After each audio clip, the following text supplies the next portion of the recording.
എല്ലാ കൂട്ടുകാർക്കും ബ്ലൂമിംഗ് ബഡ്സിന്റെ ഏറ്റവും പുതിയ എപ്പിസോഡിലേക്ക് സ്വാഗതം. പ്രിയപ്പെട്ട കൂട്ടുകാരെ, തേൻമൊഴികൾ എന്ന ഈ സെഗ്മെന്റിലൂടെ കഴിഞ്ഞ കുറേ എപ്പിസോഡുകളായിട്ട് സുനിത സിസ്റ്റർ നമുക്ക് ഒരുപാട് അറിവുകൾ പകർന്നു നൽകിയിട്ടുണ്ട്. വിശുദ്ധ ഗ്രന്ഥത്തിലെ ജീവിക്കുന്ന വചനങ്ങൾ നമ്മൾ ഹൃദ്യസ്ഥമാക്കിയാൽ നമ്മുടെ ജീവിതത്തിൽ ഉണ്ടാകുന്ന മാറ്റങ്ങളെക്കുറിച്ചാണ് സുനിത സിസ്റ്റർ ഇന്ന് നമ്മളോട് പങ്കുവെക്കുന്നത്. അപ്പോൾ നമുക്ക് പോകാം നമ്മുടെ ഫസ്റ്റ് സെഗ്മെന്റ് തേൻമൊഴികൾ.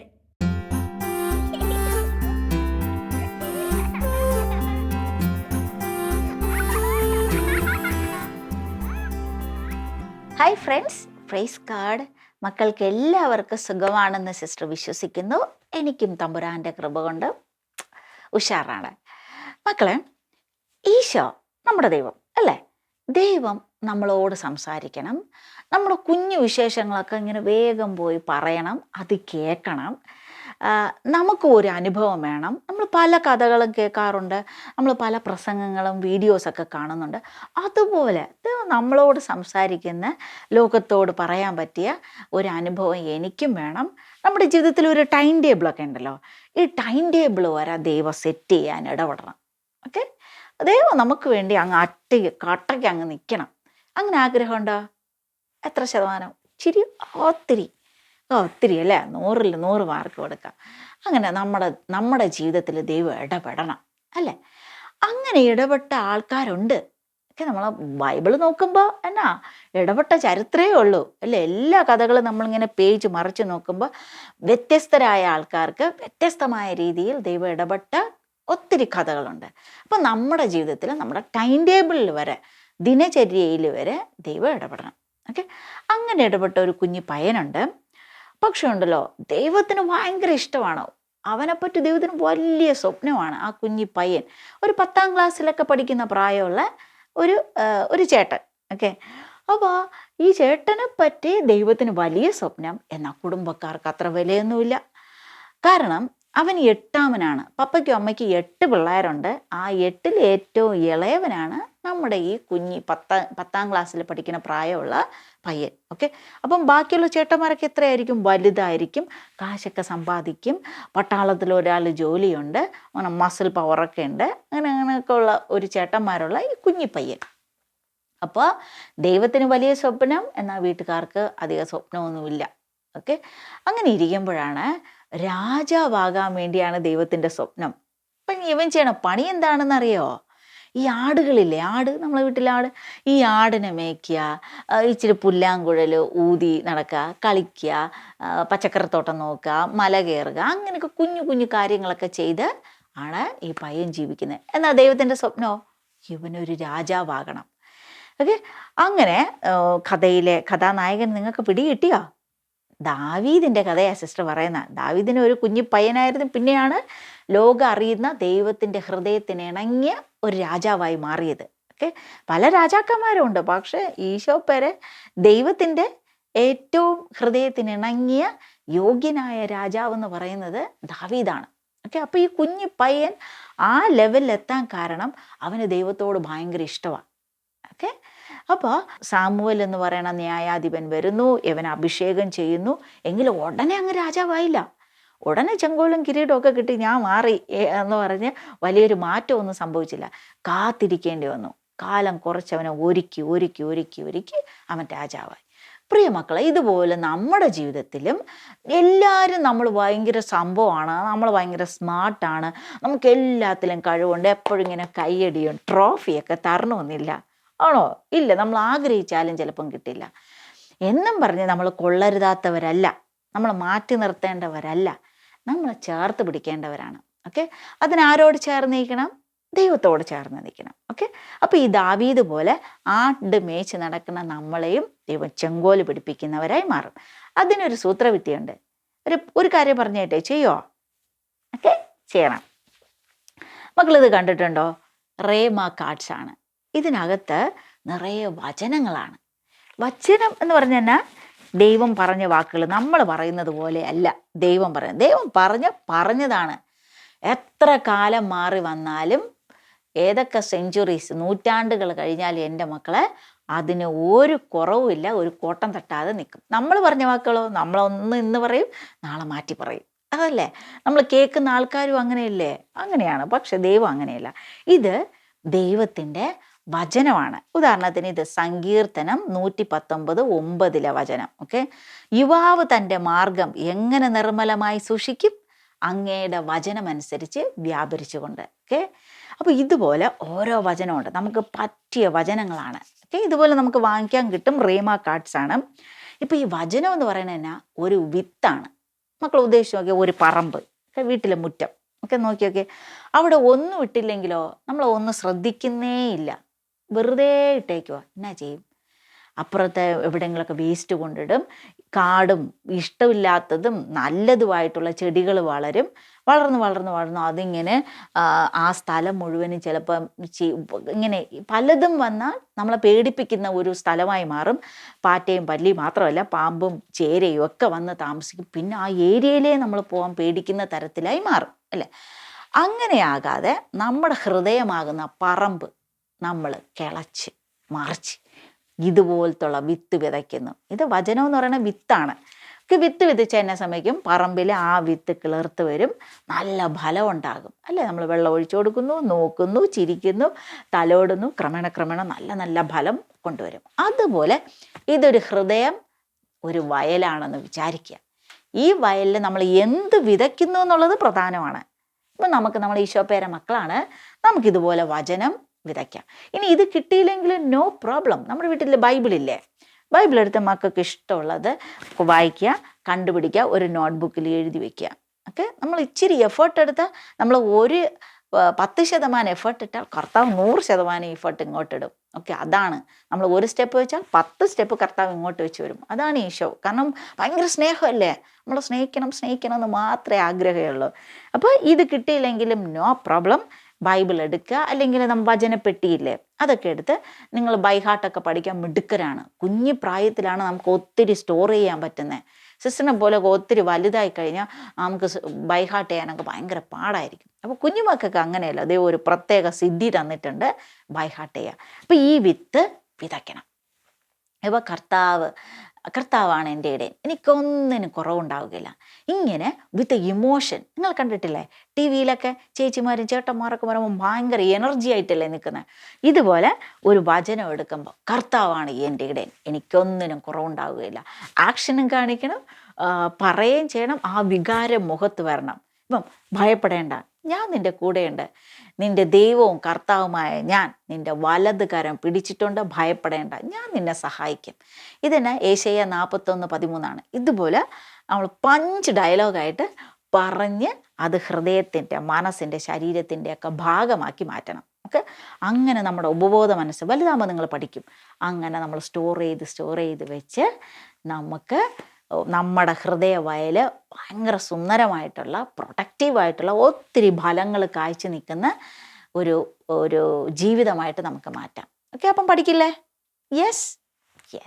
വചനം പഠിച്ച് വളർന്ന് പടർന്ന് പന്തലിച്ച് വടവൃക്ഷമായി മാറാം. ഈശോ അനുഗ്രഹിക്കട്ടെ. ആമേൻ. ലോകത്തെവിടെയൊക്കെ കത്തോലിക്ക സഭയുണ്ടോ അവിടെയൊക്കെ തിരുനാൾ ആചരിക്കുന്ന ഒരു മധ്യസ്ഥനാണ് വിശുദ്ധ അന്തോണീസ്. ഇന്നും അഴുകാത്ത നാവിൻ്റെ വിശുദ്ധൻ എന്നാണ് വിശുദ്ധ അന്തോണീസ് അറിയപ്പെടുന്നത്. അസാധ്യ കാര്യങ്ങളുടെ മധ്യസ്ഥനായ വിശുദ്ധ അന്തോണീസിനെ കുറിച്ചാണ് ഇന്ന് ആന്റണി അച്ഛൻ നമ്മളോട് സംസാരിക്കുന്നത്. അവർ സെക്കൻഡ് സെഗ്മെന്റ് ഈസ് വിശുദ്ധരും കുട്ടികളും.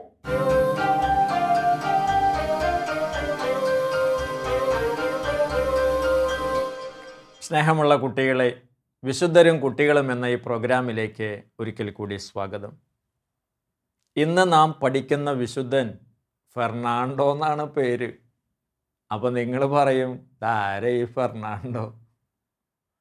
എന്നാൽ കുട്ടിയായിരുന്നപ്പോൾ ഫെർണാണ്ടോ എന്നായിരുന്നു പേരെങ്കിലും പിന്നീട് വൈദികനാകുകയും വളരെയേറെ അറിയപ്പെടുകയും ലോകത്തിൻ്റെ വിശുദ്ധൻ എന്ന രീതിയിൽ എവിടെയൊക്കെ കത്തോലിക്ക തിരുസഭയുണ്ടോ അവിടെയൊക്കെ ഈ തിരുനാൾ ആഘോഷിക്കുന്ന ഒരു വലിയ വിശുദ്ധനായിട്ട് മാറുകയും ചെയ്ത കുട്ടിയാണ് ഫെർണാണ്ടോ. ഫെർണാണ്ടോയെക്കുറിച്ച് ഒത്തിരി ഏറെ പറയാനായിട്ടുണ്ട്. ആരാണ് ഈ ഫെർണാണ്ടോ? ഓഗസ്റ്റ് 15 ജന്മമെടുത്തിരിക്കുന്ന ഫെർണാണ്ടോ പിന്നീട് വിശുദ്ധ അന്തോനീസ് ആയിട്ട് അറിയപ്പെടുകയാണ് ഉണ്ടായത്. പാതുവായിലെ വിശുദ്ധ അന്തോനീസ്. വിശുദ്ധ അന്തോനീസിനെ കുറിച്ച് നിരവധി പുസ്തകങ്ങളുണ്ട്. പാഷണ്ഡതകൾക്കെതിരെ പ്രവർത്തിച്ച ചുറ്റികയായിട്ട്, പാവങ്ങളുടെ പിതാവായിട്ട്, ഡോക്ടർ ഓഫ് ദി ചർച്ചായിട്ട് ഒക്കെ അറിയപ്പെടുന്ന വിശുദ്ധനാണ് വിശുദ്ധ അന്തോനീസ്.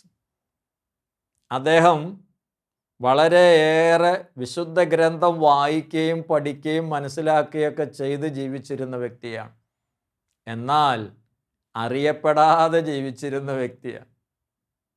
ഒരു പ്രസംഗം പറയാനായിട്ട്, തിരുക്കർമ്മങ്ങൾക്കിടയ്ക്കൊരു പ്രസംഗം പറയാനായിട്ട് ഒരു അവസരം കിട്ടിയപ്പോൾ ആ പ്രസംഗം പറഞ്ഞത് വഴിയാണ് ലോകത്തിൻ്റെ ശ്രദ്ധ അദ്ദേഹത്തിലേക്ക് വന്നത്.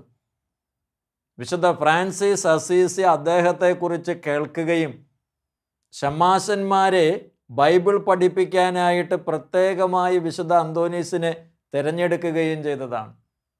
ഇറ്റലിയിൽ മുഴുവൻ സുവിശേഷം പ്രസംഗിക്കാൻ വിശുദ്ധ അന്തോനീസിനെ ഏൽപ്പിച്ചത് വിശുദ്ധ ഫ്രാൻസിസ് അസീസിയാണ്.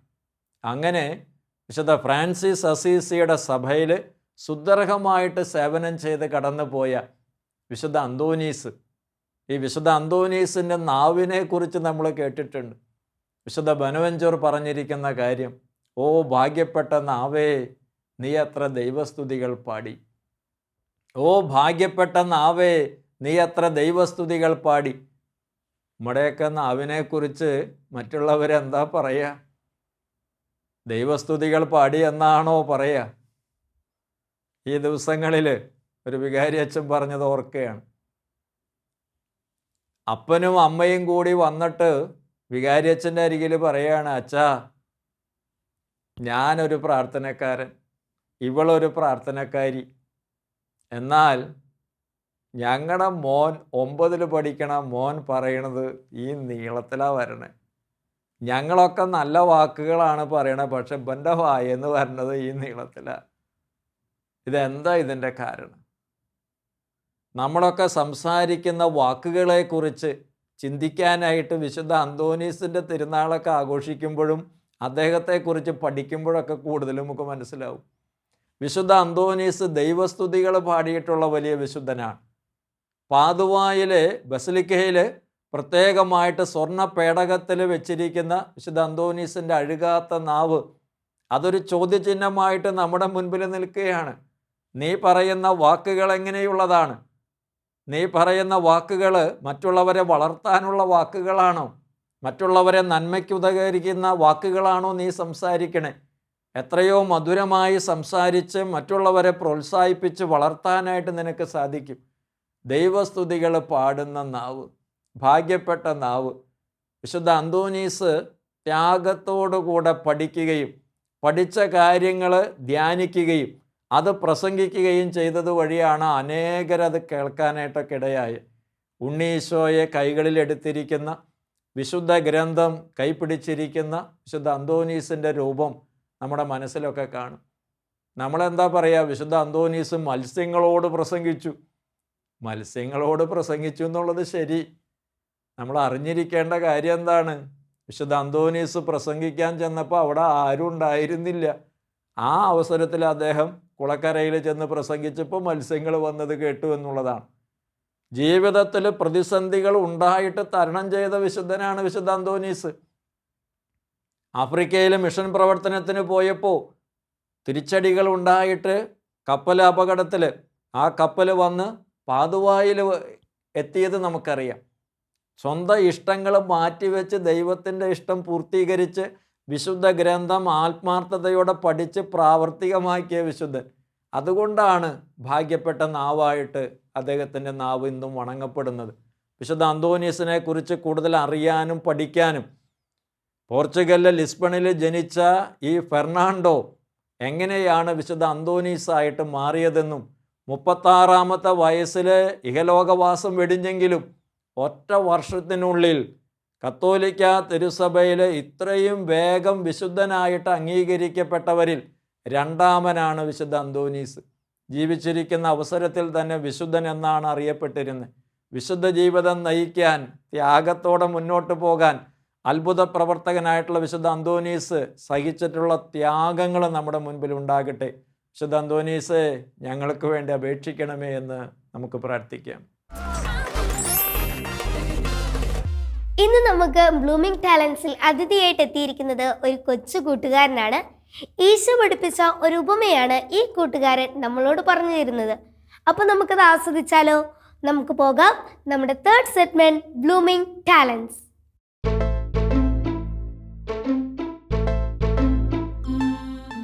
ഹായ് കൂട്ടുകാരി, ഞാനൊരു കഥ പറയാൻ പോവാണ്. കഥ പേരെന്താണെന്നറിയോ? ധനവാനും ലാസറും. അടുത്തില്ലേ ഒരു ധനവാനുണ്ടാന്നു. ധനവാച്ച ആരാന്നറിയോ? വലിയ പണക്കാരനാ. വലിയ മാലിടും, വലിയ പണങ്ങുന്ന വസ്ത്രങ്ങളിടും, വലിയ രാജകൊട്ടാരം പോലുള്ള വീട്ടിലാണ് താമസിക്കണേ. ആ വീടിന് മുമ്പിലാണ് പാവപ്പെട്ട ലാസർ താമസിച്ചിരുന്നത്. ലാസറിനാണെങ്കിലോ പണം ഉണ്ടാകുന്നില്ല, നല്ല ഭക്ഷണം പോലും കിട്ടാനുണ്ടാകുന്നില്ല. ധനവാൻ കഴിച്ച എച്ചിലാണ് ലാസർ കഴിച്ചിരുന്നത്. അങ്ങനെ കുറെ ദിവസം കഴിഞ്ഞപ്പോൾ ലാസർ മരിച്ചുപോയി. അതിനോട്ടും കുറച്ച് ദൂരം കഴിഞ്ഞപ്പോൾ ധനവാനും മരിച്ചുപോയി. ധനവാൻ മരിച്ചിട്ട് എങ്ങടാ പോയെന്നറിയോ? നരകത്തിക്കാ പോയ. ലാസറാണെങ്കിലോ സ്വർഗത്തിൽ ഈശ്വരന്മാരിൽ സന്തോഷിച്ചിരിക്കുന്നു. അപ്പൊ കൂട്ടുകാരെ, നമുക്ക് സ്വർഗത്തിൽ പോകണമെങ്കിൽ നമ്മൾ പരസ്പരം സ്നേഹിക്കാം, സഹായിക്കാം, നമുക്ക് വളരാം. Thank you. ഹേ കൂട്ടുകാരെ, നമുക്ക് ഇന്നത്തെ ലാസ്റ്റ് സെഗ്മെന്റ് ആയ ആക്ഷൻ സോങ്ങിലേക്ക് പോവാം. അടിപൊളി പാട്ടിനോടൊപ്പം അടിപൊളി നൃത്ത ചുവടുകളുമായി ഒരു പറ്റം കുഞ്ഞി കൂട്ടുകാർ ഇവിടെ റെഡിയായിട്ടുണ്ട്. നമുക്കും അവരോടൊപ്പം ആടാം, പാടാം. അവർ last segment is action song.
എപ്പിസോഡിലൂടെ നമുക്ക് ലഭിച്ച എല്ലാ അറിവുകളും നമ്മുടെ ജീവിതത്തിലും പ്രാവർത്തികമാക്കാം.